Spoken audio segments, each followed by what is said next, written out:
Welcome to Whores Talk Horror. We're not really whores. We just like wordplay. Welcome to Whores Talk Horror. I'm Sharon. And I'm Melinda. This is part 2 of our Twin Peaks discussion on sound design with our good friend and mutual Twin Peaks lover, Joe. Once again, I just want to warn anyone who has not caught up on seasons 1, 2, or 3 of Twin Peaks, or if you have not seen Fire Walk with Me, that there will be lots of spoilers. Hope you enjoy the rest of our discussion. I want to switch gears just a little bit here and talk about a scene that I particularly love, one of my favorite scenes from The Return. So this would be in episode 4 of season 3.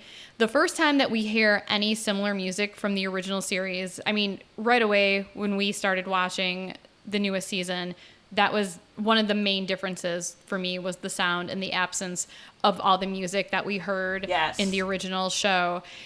Every episode started with Falling from Julie Cruz, but besides that, you didn't hear that, jazzy, snappy, or Laura's song, like all that moody music, completely absent from the series. And in episode 4, when Bobby walks into the conference room at the sheriff's station, I knew you were going to say that. He sees Laura's photo and starts crying, and Laura's theme starts playing. It was the first time in The Return that I actually had a similar feeling to what it was like to watch the original show, because up until that point, everything was just so different. Even though I knew I was watching Twin Peaks, it didn't feel like Twin Peaks until that scene. And I'm so glad that David Lynch threw the diehard fans that little bone to be like, okay, this is still Twin Peaks. This is still the same show. It may look different, it may feel different, but it's the same show. Because the music from the original series, it's so iconic and powerful that even just hearing that 60 seconds of Laura's song, one of the main songs from the original series, it took you back and gave you that feeling. And then, 10 minutes later, you have Michael Cera as Wally Brando, and you're like, what the fuck am I watching? Which I still argue is kind of a hilarious scene, but... it's fucking brilliant. But Totally agree.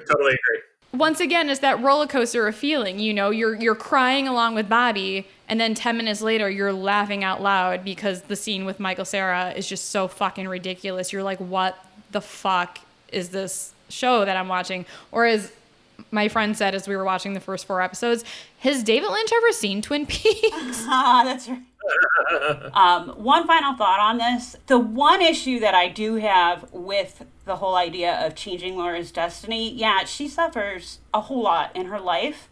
Even still, at the end of Fire Walk with Me, I bawl when we see her in the red room and Cooper puts his hand on her shoulder and the angel is there for her.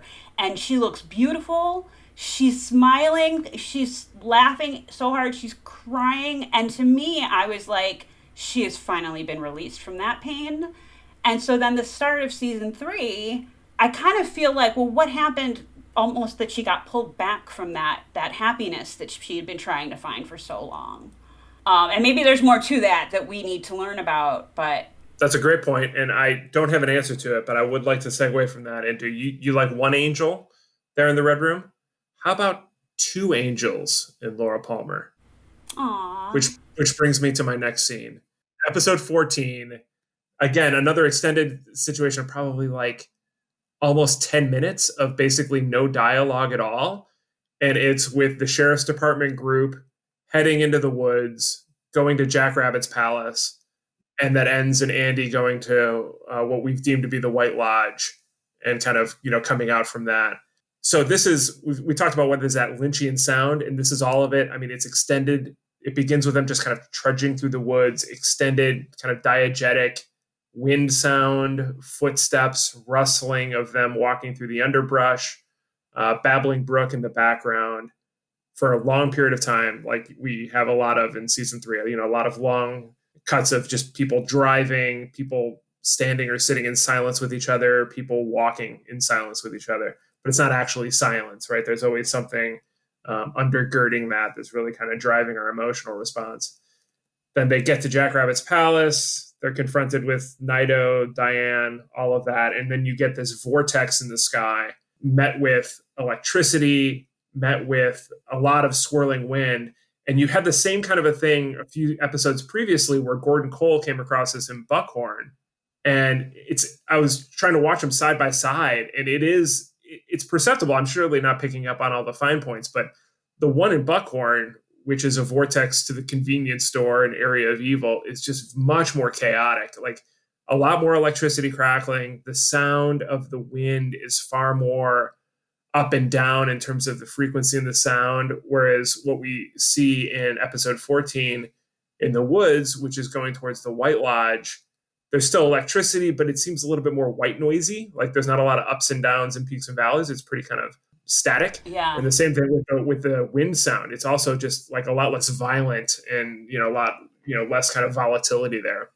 And it's great. And then you get Andy into the White Lodge. It's 5 minutes of the firemen telling the story of Twin Peaks in sound. Yeah. Just in a series of kind of crackles and pops and wind sounds. You get the birth of Judy all the way through the death of Laura into the plan and what they have to do next in like 5 minutes. It's amazing.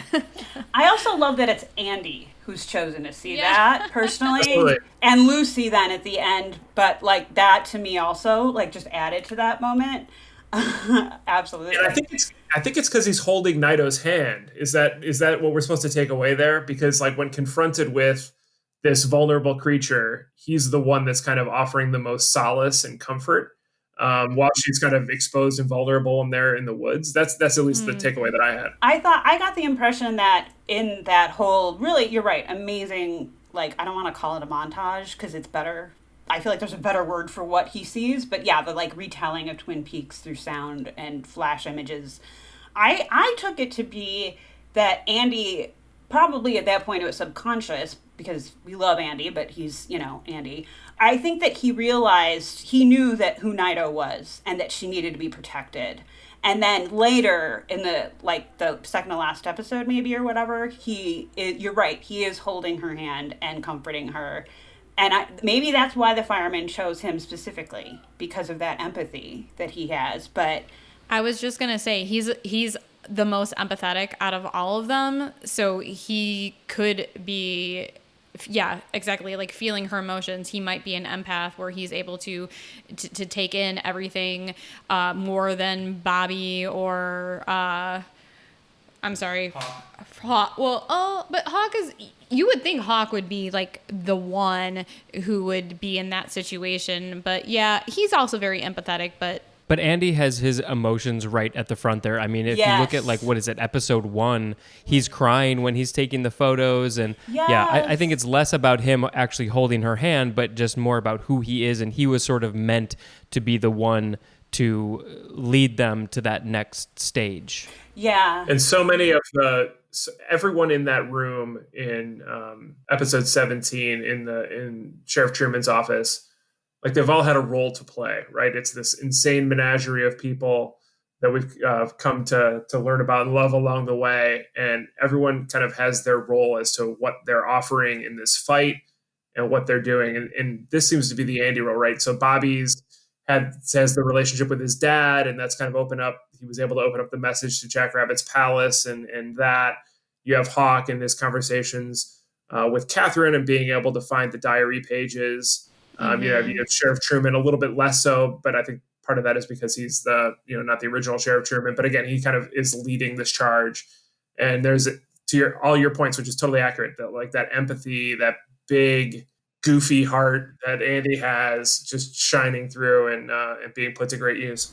Absolutely. Yeah, what does Cooper say to him in season 2 when he thinks he's leaving? Your courage is only exceeded by the size of your heart, I think he says to Andy, which is totally true. Good recall. Yeah, good pull. I know we haven't really talked about Fire Walk With Me very much, but I want to say that one of my all-time favorite scenes as far as sounds is from Fire Walk With Me in the Pink Room. Yeah. I mean, the song alone is just like probably one of my favorite Badalamenti songs. He is able to, in that scene, just capture like every feeling, like the whole like druggy, boozy party vibe. And I love that he has to use subtitles so that you know what the characters are saying, because it's just so loud in that space.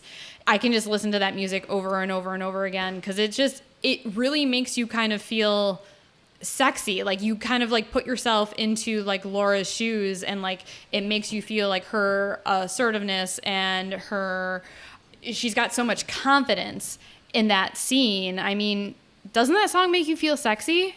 Joe, that question's directed towards you.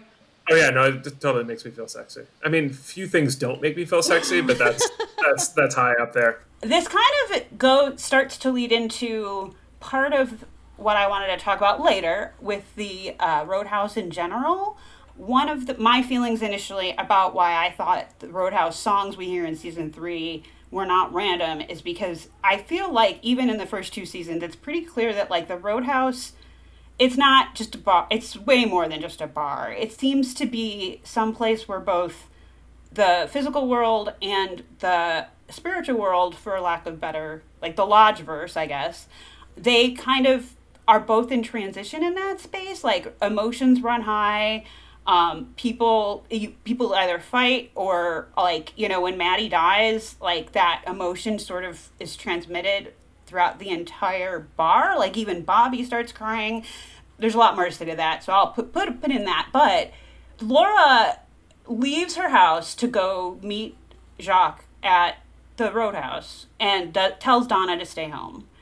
And then when she gets to the Roadhouse, she meets Margaret, who talks about the fire burning. And I thought I had that quote. I don't think I have it exactly in front of me. But essentially, I feel like standing outside the Roadhouse in that moment, Laura is faced with a choice to either just fucking go home and not go more towards the dark side, for lack of a better term here.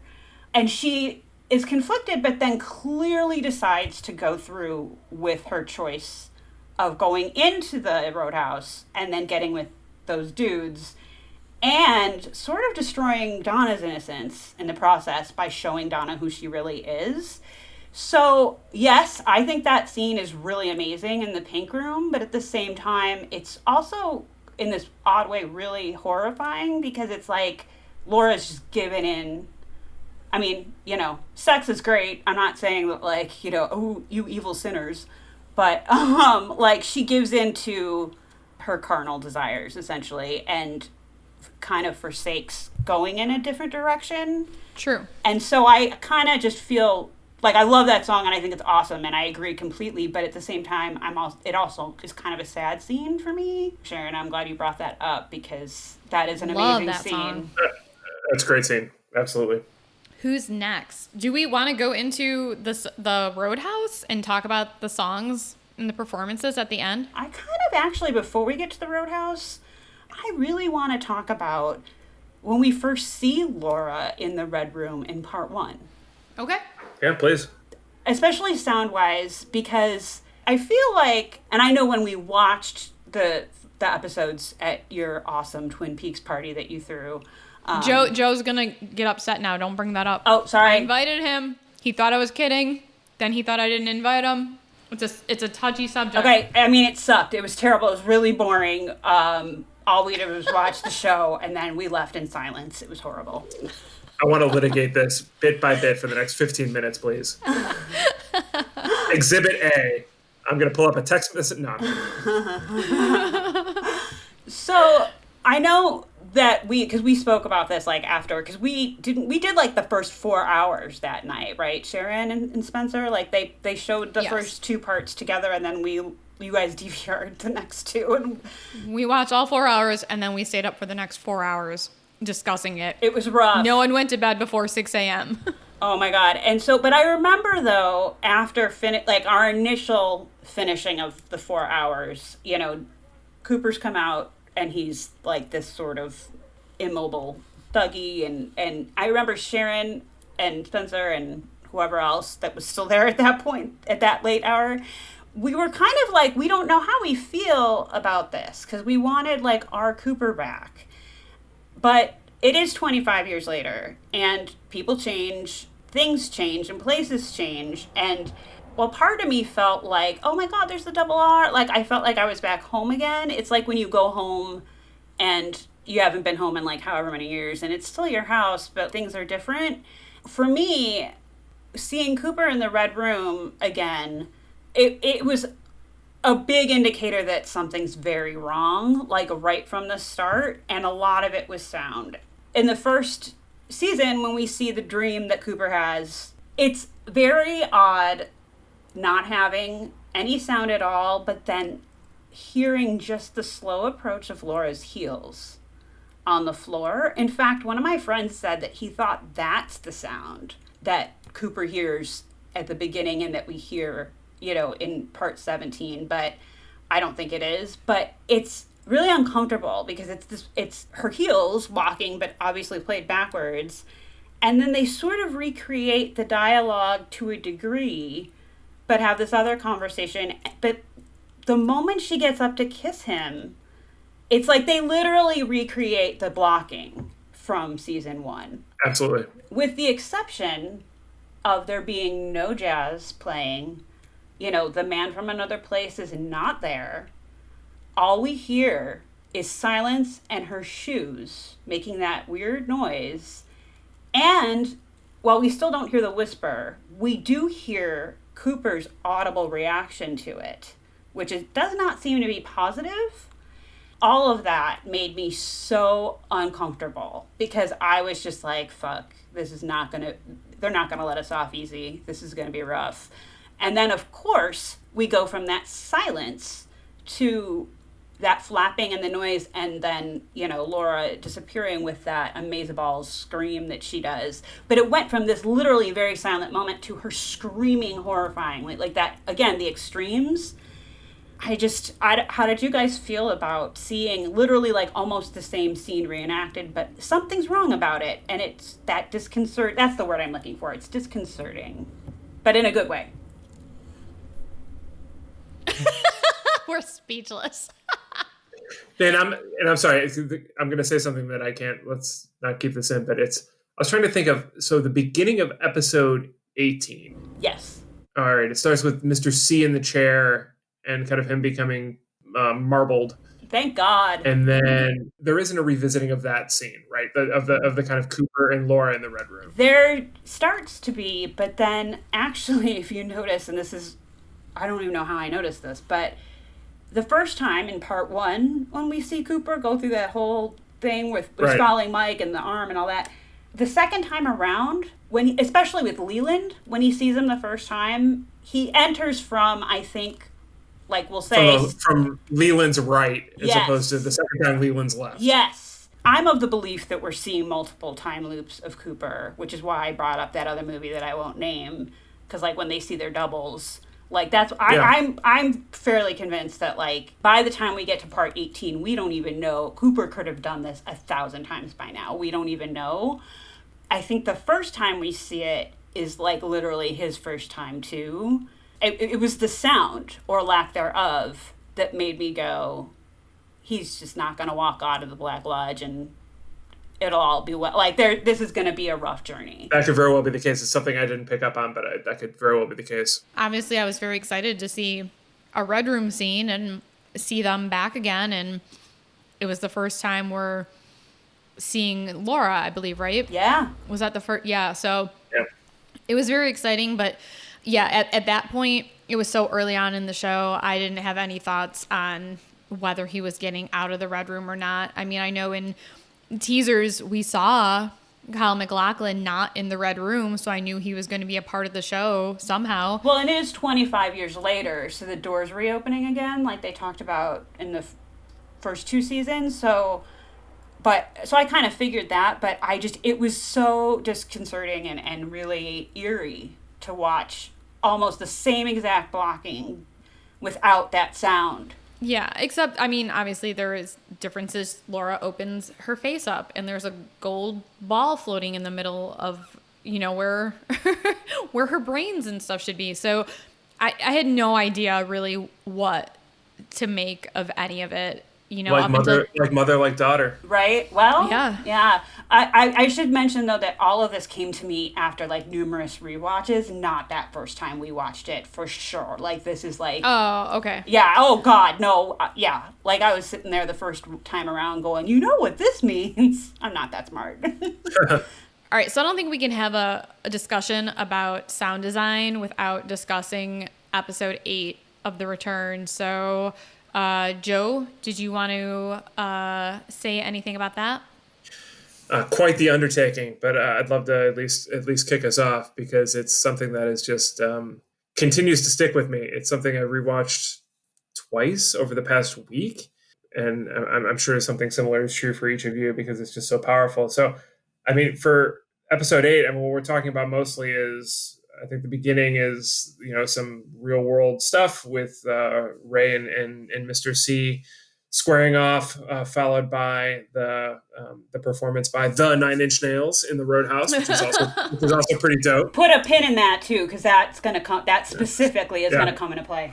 Ladies and gentlemen, the Nine Inch Nails. And then it cuts to what is, I think, widely considered to be this kind of bravura, I don't know how long that is, like 35-minute sequence, beginning with the detonation of a test nuclear bomb in the 50s in the 40s in White Sands, New Mexico, and kind of continuing up through the kind of, I don't know, like 9 years later, the contamination of a young girl kind of in a local area.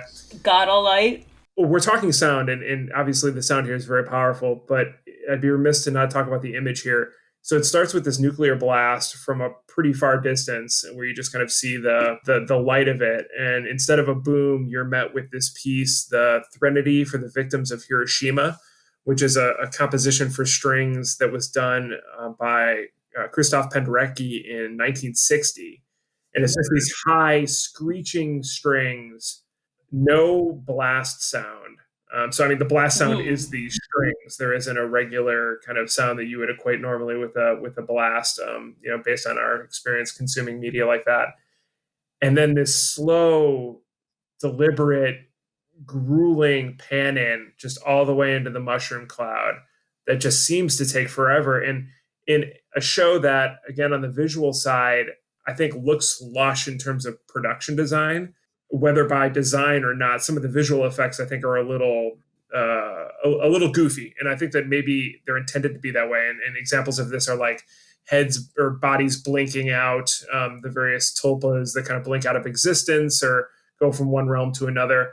All of that's done in a very, I think, utilitarian way, and that could very well be the effect that they were going for. I'm not criticizing it, but there's something different about this. I mean, this is amazingly detailed, incredibly beautiful, but obviously threatening and sad and horrifying. But the ripples across this landscape as you're getting sucked into that's being met with this orchestral composition is just, man, I wish I had I feel like I keep using up my adjectives over and over again. So if any of you guys have anything, it leaves you gobsmacked. You're wondering first, you know what it is, meaning you know that this is an atomic test and you know that the evil that's tied into that. Mm-hmm. You don't know how it plays into the story of Twin Peaks.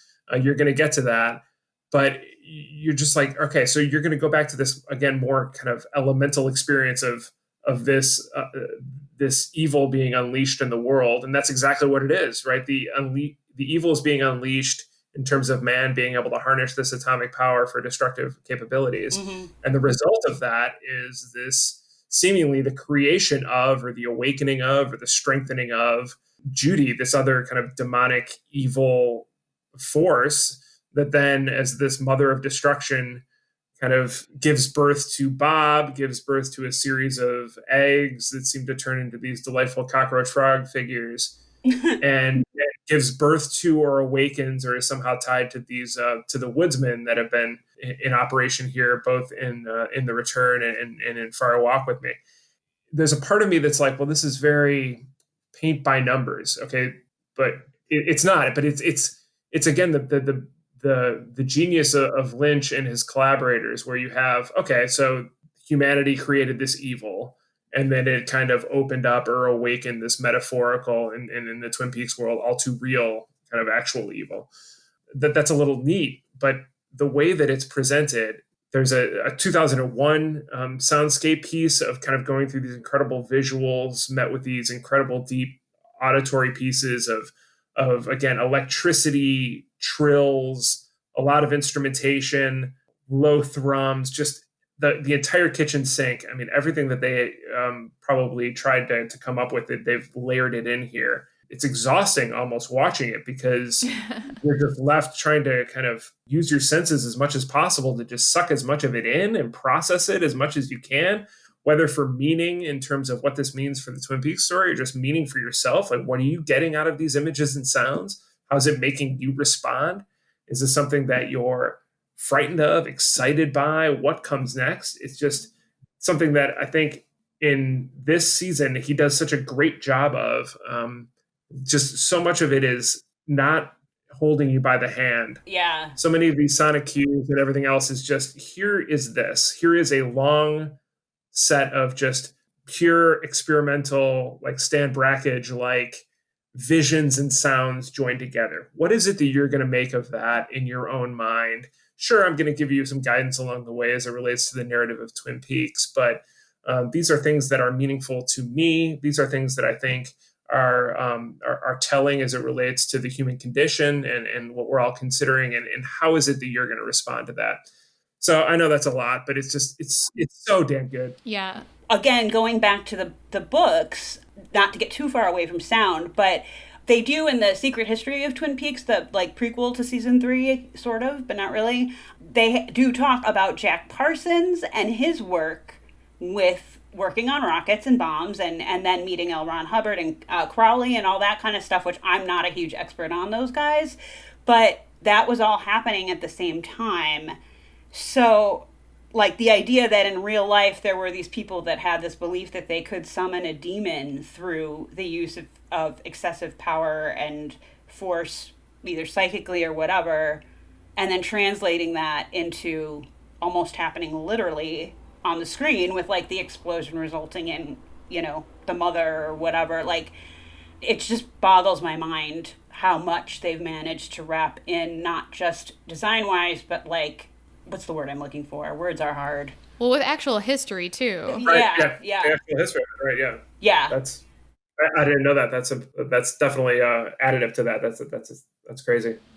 Yeah, that a lot of the points you made, Joe, I mean, I totally agree with. I mean, episode 8 is just a great example of how Lynch can constantly change the mood and feeling of what you're watching. And after that whole atomic bomb scene, then you go from that like whole unnerving sequence to, I believe the next thing is like the soothing wind noises over the purple ocean. And then we go to the Firemen. Oh, right. And what we're all agreeing on is the White Lodge. Sure. But then there's like that beautifully composed music, which I think is called The Firemen. And it's just like this very melancholy, almost like heartbreakingly beautiful scene. And that whole scene with, is it Senorita Dido or Dido? I think it's Dido, I think. Dido or Dido, whatever. Yeah.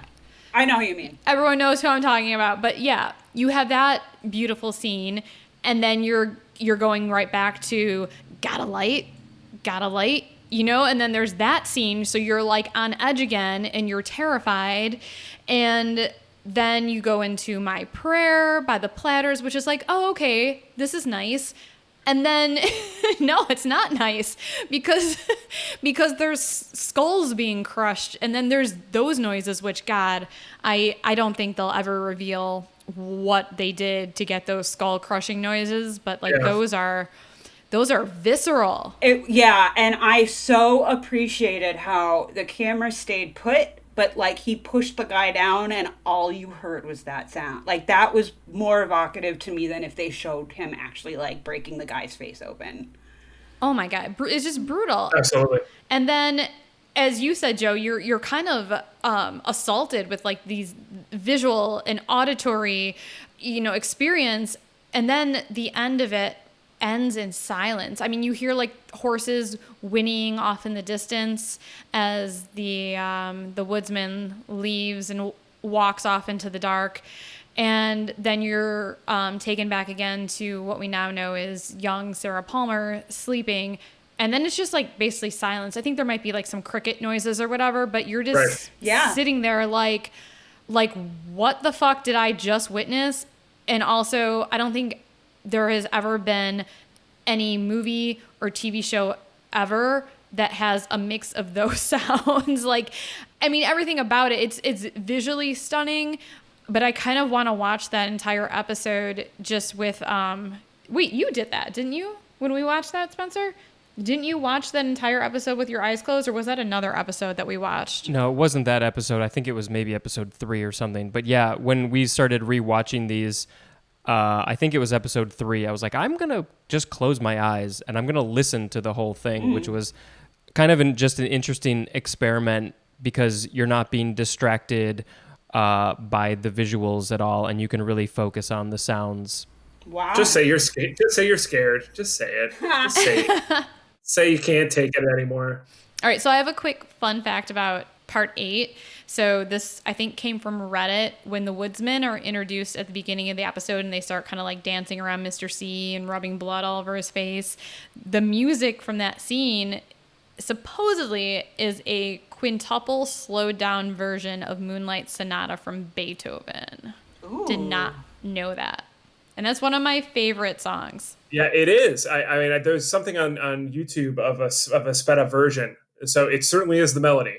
That's legit. You can take that one to the bank. I'm going to have to listen to that again because I know how to play Moonlight Sonata. I didn't recognize that. But Spencer caught in part 1 when we first see Mr. C that's American Woman slowed down dramatically. No, he and didn't. Distorted. Yeah, he did. Spencer mentioned that.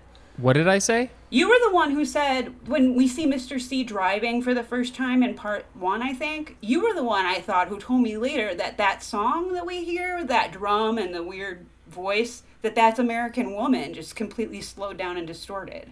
I'm going to have to say no because I had never heard that song before that, but I may have said something like this is a slowed down song, but I was not familiar with that song before Twin Peaks. I don't think anyone I know has ever heard that song by Muddy Magnolias. It's a great fucking song. Don't get me wrong. I love that song now, but none of us had ever heard that song before. Right, it's not the Guess Who American Woman, right? It's a different animal.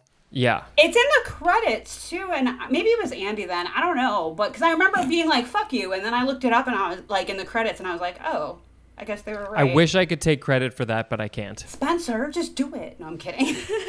And then is that the same song that's included, that's accompanies Diane's march from like the hotel bar to the FBI room before, or Diane's tulpa before she makes a very, very valiant attempt at, she marbles out and heads back to the red room. Marbles out. I like that.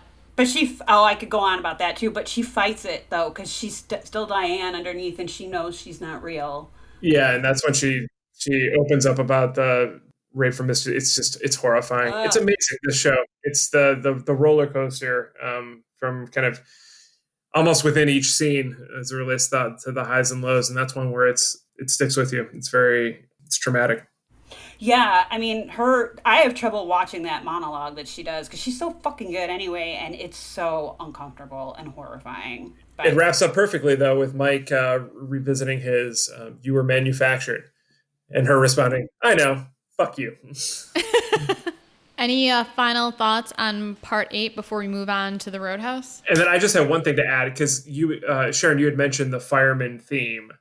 And just how wonderful that is. And I don't want to shortchange Badalamenti, but I don't know how many new pieces that he's credited with through The Return, but that one just stands along any of the original run Twin Peaks stuff. That kind of crescendo that kind of he keeps revisiting, that kind of walk up, that it just gives me tingles, which isn't too terribly difficult given that most things in the show kind of give me tingles and make me excited. But that is just a tremendous piece of art. And the repetition of it, which I think that it kind of goes through that progression a handful of times as he's conjuring or developing the golden orb that where Laura comes out of. It's just, it's staggering. It's wonderful.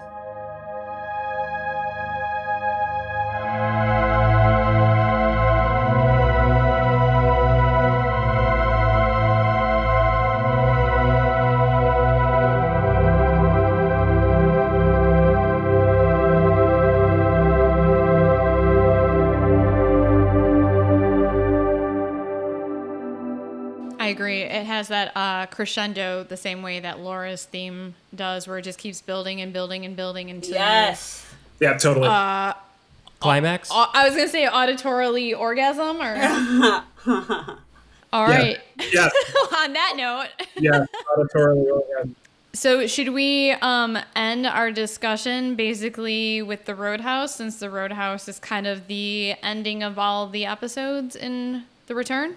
Beautiful. Let's do it. Sure. Who would like to start? Well, before maybe we start with talking about the Roadhouse, this comes from Pitchfork. Dean Hurley said, even though the show's music has been largely defined by those star-studded Roadhouse performances, they were actually never part of the original plan, which completely surprised me when I read this, because David Lynch seems like he plans everything years in advance and knows like every, minute millisecond of what he's going to do visually, sound wise, but it wasn't in the original script at all, and the scenes were actually constructed to allow editorial fluidity to act as a punctuation tool, because Lynch imagined The Return as not a TV show but rather an 18-hour film broken down and shown in parts. Yeah. I honestly, though, don't find that surprising, because the fact that, like, David Lynch literally, like, finds rando sounds and is like, that's cool, and then plays with them, I could see him totally being like, what would be really interesting? And just throwing it in there. Like, but that's cool to know that info. Yeah, absolutely. What are your thoughts? Oh, go. Sorry. No, I was just saying, I kind of agree with Mindy, where it's like, they keep, Lynch and team kept stressing that this is like an 18-hour movie, but it's kind of hard to make that argument when, so many of the episodes kind of end with this musical performance button. But if that's just more of all right, we have to break it down into these hour-long chunks, let's find a way to organize it so we just kind of have this neat way to wrap things up. I think that makes a lot of sense. And so little of the story, to the extent it exists, that the people in Twin Peaks kind of plays out into the main narrative. It certainly does happen, but enough of it is kind of standalone. And I just love these scenes. Every one of them is just kind of a different variation on what's happening in that town. But yeah, Mindy, I think you've got some great stuff to talk about it in terms of the Roadhouse stuff. I hope so. Sharon, the quote that you read, can you reread part of that? Like something about fluidity, or am I making that up? What? Yeah, it just says that the scenes were constructed to allow editorial fluidity to act as a punctuation tool. Oh, okay. So that's all in all probably what the Roadhouse function is. So my initial thoughts, I'm going to say what I initially thought, and then I talk about this article that I found that takes it like 20 steps further. I did think that the songs mattered to each of the episodes. I kind of felt like each song was speaking to a state of either change for the positive or negative, and it seemed like the Roadhouse had always, even since the first season, been this place that kind of all dwellers can come and go from. Like, obviously the giant appears to Cooper like 3 times in the Roadhouse in the first and second season. And then as we watch the third season, we have people kind of coming in and then either like having a shift in their circumstance, like with the random people in the booths that we like never see again and their rando discussions. So overall, I was thinking that like the Roadhouse might actually be sort of like a transitional spot between positive and negative, and the energies that come into that, be it the people or the dreamers or the musicians even, affect that. And when I rewatched parts 1 and 2, finally at the end of part 2, get to the Roadhouse. We haven't been to the Roadhouse yet in season 3. It's first of all hoppin', and I remember, I think I said it after the episode because we had a strict no talking rule during. But my first reaction was, who the fuck let all these hipsters into the Roadhouse? Because there's like all these hipsters and the chromatics are playing and whatever. But then we see Shelley, who's like partying with her friends and having a good time, and obviously then James comes in with Freddie, and there's some sort of indication that he's got something going on with Shelley's friend, and oh look, there's a Renault relative, like not Jacques or anybody, but it's the same actor behind, pouring drinks. This is the Roadhouse. This is the Roadhouse we know. But then we see the chromatics, and I love that song, but I feel like the melody is lovely and sort of nostalgic in this way, kind of like how I felt about the return at that point so far. The other thing is the lyrics to the song that they're singing, because Cooper, he's kind of off his game. He's lost, literally, we don't know where. I know I wanted to see Cooper, like, immediately. We wanted our old Cooper back. And there was a bit that was disappointing to be like, oh God, he's even more lost now. And, like, there's a line in the Chromatic song where she's talking about being nostalgic, and, like, she said, it's something to the effect of, like, I saw your picture in a frame and you look nothing like you seem, or something like that. And then the chorus is the phrase, for the last time, repeated in a loop. Right. And I was thinking, what if this is Cooper's last chance? So that was my initial reaction. I will say that this article I found on the 25 years later site, he takes it a bit further, and he's full on says that he thinks that the Roadhouse is a transitional point between the positive, which would be tied to, like, the physical realm, so, like, our realm, I guess, and the dreamer, which is more tied to, like, the lodge verse, for lack of a better term. Depending on what your circumstance is when you walk into the Roadhouse and your decision that you make while you're in the Roadhouse, that sends you on your trajectory. So he actually broke down examples of times where, like, it's like someone making a positive choice and a negative choice, and that reflecting in the music. I'm not going to really go there. His examples, he mentioned part 5, which is where Richard Horne comes into the Roadhouse and, like, assaults the fuck out of that girl. No, it's just gruesome. It's very same kind of power as it's very Bob, just in terms of the directness and the malignancy that he expresses. It's rough stuff. And I mean, right before that happens, Chad comes up to him and they, exchange drug money. So, like, obviously, like, we're not in a great place right now, in the Roadhouse. Then he assaults this girl, and I didn't know the band. I did look it up, and then this guy kind of confirmed this for me. But the song that's playing is by a band named Trouble. David Lynch's son's band. Right, thank you very much. I was waiting for somebody to mention that. Did you guys notice that the Roadhouse announcer doesn't introduce every song? Yes. So the first one is the 9 Inch Nails, and that's the precursor to, of course, Mr. C getting shot, the Woodsmen coming and to do whatever their gross revival act is, and then all of part 8. But the song is dark, and I right away, like, the scene is dark in general, all of it, and I was like, this is gonna be fucked. Like, I knew, like, it telegraphed really well what was about to happen. The clincher for me was Audrey. And so, yes, the announcer comes out and he not only announces Eddie Vedder as his actual name in real life, but Eddie Vedder's song, which, God, is that beautiful. But it's, for me, Audrey.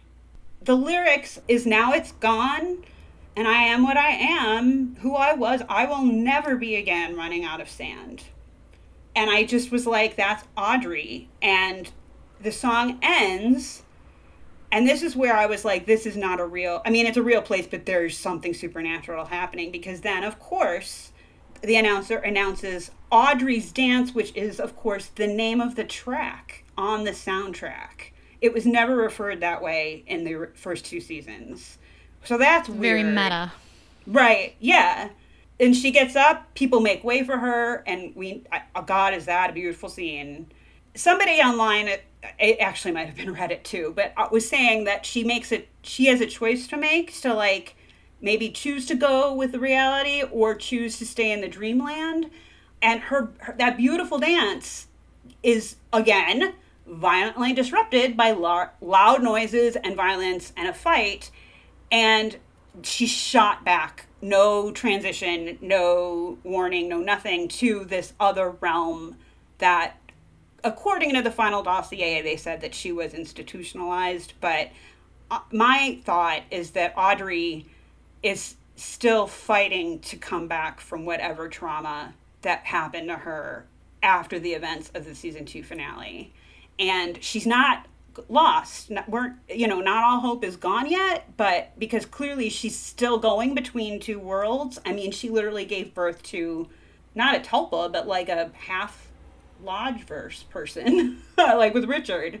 So that I thought was fucked up, because I was like, what, Audrey, what? But then, and as the credits roll, now they're playing Audrey's dance backwards. So now we're headed definitely in the direction to end the show, and it's going to start getting into the whole what is reality, what is not, what is loop kind of thing. So that was my sort of abbreviated, confused version of...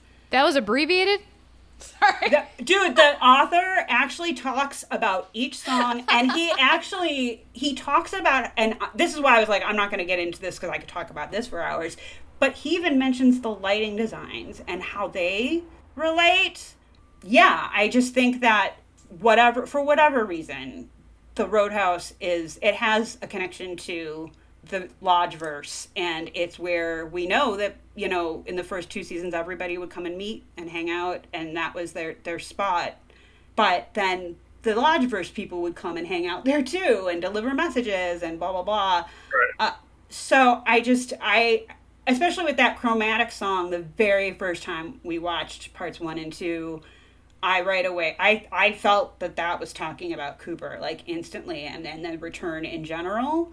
And then as we went through the season, and again, this came to me as we proceeded through the season. I did not right away go, oh, but it just became, as like more supernatural things started happening and more non-supernatural, like the two kept meeting at the Roadhouse, and the songs I felt seemed to reflect what, like, the decisions being discussed or the action of that episode. And so I don't think that they were random. I think that the songs were purposeful in that way. I have 2 quick things to add to that, and then I'm going to let Joe say what he has to say. In part 3, the cactus blossoms sing Mississippi, and there's a line that says, "You look different. I see flashes of you on the surface." I think that's totally relating to Dougie Coop, because that's the first time we meet him. Second thing, I think when Audrey's talking about Billy, she's talking about Billy Zane. Yes. Yeah. That's all I'm gonna say. I'm gonna go with that. I'm in my heart. That's what I'm thinking too. I agree completely. Joe, I want you to close out this interview with any final thoughts you have on the Roadhouse or anything else that we didn't cover. Yeah, the Roadhouse stuff. Thanks a lot for that, Mindy. That's a lot to chew on. I mean, a lot to chew on. I know. That's why I was like struggling kind of with how to present it. But and it's something like, I probably think that I was about to say that I don't go too deep into the various kind of grand unified theories of Twin Peaks, but I probably do more so than the average guy off the street. But it's one of those things where there's got to be something happening at the Roadhouse. And I think your point on it clearly with Audrey's dance, whether that means that only the Roadhouse versions that have the MC or all of those Roadhouse versions, clearly that's happening in her mind, right? She has been institutionalized. What we see at the jump cut at the end of her in the White Room, that's reality. The Roadhouse that she's dancing in, which is the same Roadhouse we've been seeing in, most of the episode endings, that doesn't exist. So from that standpoint, there's clearly something afoot in terms of the symbolism of what we're seeing at the Roadhouse. And I think that a lot of what you're saying, which I hadn't thought about before, about the Roadhouse being another kind of nexus between these worlds, is absolutely true. I mean, just getting to how we see the Lodgeverse and reality intertwined there in the first 2 seasons, and just how fucking weird it is there in the return. I mean, whether it's rashes or whether it's Richard Horn, going crazy on women, whether it's the woman who gets lifted up out of her chair and put on the floor and then just kind of crawls through the dance floor and at the end just kind of screams and is met with strobe lights. I mean, that's screams and strobe lights. We know that we're not, in Kansas anymore. We're in the lodge. So I don't know where the delineation line is between what's real and what isn't, but there's definitely more there than meets the eye. And the performances themselves, I mean, there's not a non-ass kicker, I think, in all of those. I mean, maybe there's a couple, but from the chromatic stuff to the Au revoir Simone stuff. Yeah. it's the Veils that are playing the song when the girl is crawling on the floor. The Nine Inch Nails stuff, all of that stuff, the Trouble song, it kicks ass. And coming back to I love that you mentioned the fact that Audrey's dance is then in the outro credits is reversed. We get to spend more time with Julie Cruz. So you get these things that are not, I don't want to say this in a pejorative way, but it's fan service, but it also meshes with the material that's being presented. I think it elicits the kind of response or emotion that, at least for me, was meaningful, and not in any kind of a cheap way, but just in a way that kind of rounds out this world in a very compelling way. Oh my God, how could I not have mentioned Julie Cruz? Because she appears as we are now going through whatever version of the Coop Loop, and she brings us back with The World. Oh, it's The World Spins, I think is the name of the song. But it's obviously the song we recognize, and it's the voice we recognize and associate with the old school Roadhouse, and shit's all about to change in the next episode. So, the timing of that, I was like, that was obviously planned. Absolutely. All right. Anyone have any final thoughts on sound design in Twin Peaks? Just one for me. I love it's small, but it's every episode. So, I mean, the theme song, right? So, whereas season 1 and 2, just kind of kicks off right into the theme song. In season 3, you get almost 20 seconds of atmospherics. You get almost 20 seconds before that theme kicks off of wind, of like some kind of a cymbal effect. So, like, they're already signaling, like, yeah, we have the theme here and it's perfect and everyone loves it and it's wonderful. But we're bringing something else to the table, and we're front loading the fact that there's something else at play here. And that reminder in each episode that there's going to be this other element at play that's probably going to be a little bit more dynamic, or it's going to be more in front of your ears than the themes that you were used to from 25 years ago. Just a nice little auditory reminder of what you're in store for. Oh, yeah, that's a great point, Joe, because I kind of like subconsciously recognized that, but just kind of was like, well, it's a new season, so they mixed it up a little. But I mean, obviously that's beautifully put. Thank you, Joe, for picking the topic, because sound design, music, as much as I enjoy it and appreciate it, I'm not very knowledgeable about it. So I was kind of scared to tackle this subject, but I did so much research this week and I learned a lot of new stuff that I, was not familiar with before. And this was a really, really good topic to cover. And I can go ahead watching these episodes now and just like fully appreciate the sound quality and just, all the effort and work David Lynch and his team put into creating the sound for the series. I can appreciate it in a whole new way after doing so much research and talking about this. So thank you so much for giving both of us the opportunity to do that. You know what? I'm pissed off because now I gotta fucking rewatch all the episodes with like hardcore headphones and like do it all, put myself through all that emotional turmoil all over again. No, it gets scary too, because you don't, with the headphones on, you don't know if there's a lodge member coming up behind you and is about to if someone's going to ask you for a light or something, who knows who's about to come around the corner. I echo Sharon's sentiments that this was actually, I thought this was such an interesting conversation, and who cares if it's all just our own theories or theories that we found online that kind of match with ours or whatever, because there is no answer. It's up to the dreamer, right? So absolutely. That's what we think. I just wanted to close, because Sharon, you had asked if there was anything overall about Twin Peaks that we wanted to mention, and I came away with two things that I just want to throw out. After 25 years, Laura Dern rules and Josie still sucks balls. Mic drop. Amen. No, thank you guys. This was, I'm by no means a sound expert. This is something that, my interest in this almost came about because of this season of television. And so for myself to be able to kind of dig a little bit deeper, do a little bit of research, and really immerse yourself in it has been an absolute joy. So thanks for giving me the opportunity to talk a little bit more about it. It's always a pleasure talking with you, and it's sad that we can't do this in person. I know we planned before all this crazy shit happened in the world to actually get together in the studio and record this episode with you. But hey, I'm grateful that we were able to make this happen still, even though we are all in our respective spaces. Hopefully we can hang out again soon. Yeah, he's just going to have to come on another episode. I think that's just what's going to have to happen. You are always welcome back. And I do want to give you the opportunity to promote your band, Furious Frank Booth, which I want you to change the name to. We are actually recording right now. It's one of those things that you can almost do during a national pandemic. So furiousfrank.net is our webpage, because of this world we're in, who knows the next time we're going to be playing live. But we got some music on there that you guys can listen to, and there'll be a few EPs, several song EPs that'll be posting there within the next couple of months. One of them is pretty much wrapped up, and then we're recording on the next one now. But Furious Frank Booth, that's a good idea. Well, I'll run that up the flagpole.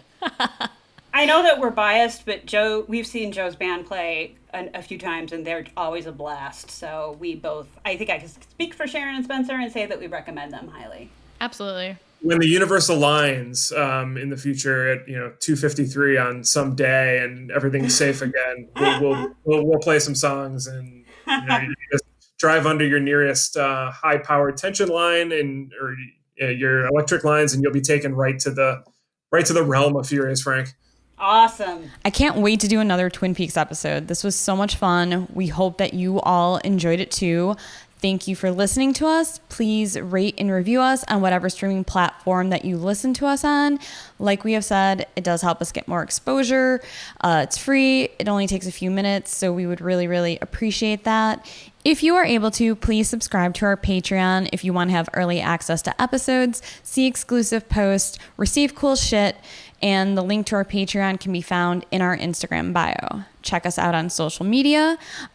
Mostly we only use Instagram, so yeah. You can email us at whorestalkhorror@gmail.com if you have any suggestions for upcoming topics that you would like us to cover.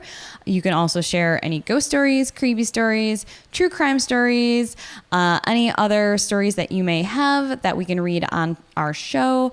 Also, you can write to us and tell us your thoughts on the sound design of Twin Peaks or in the world of David Lynch in general. We can read that on our show as well. If you have any topics of upcoming Twin Peaks discussions that we could have, send us those. And as always, Thanks for getting creepy with us. Thanks for getting creepy with us.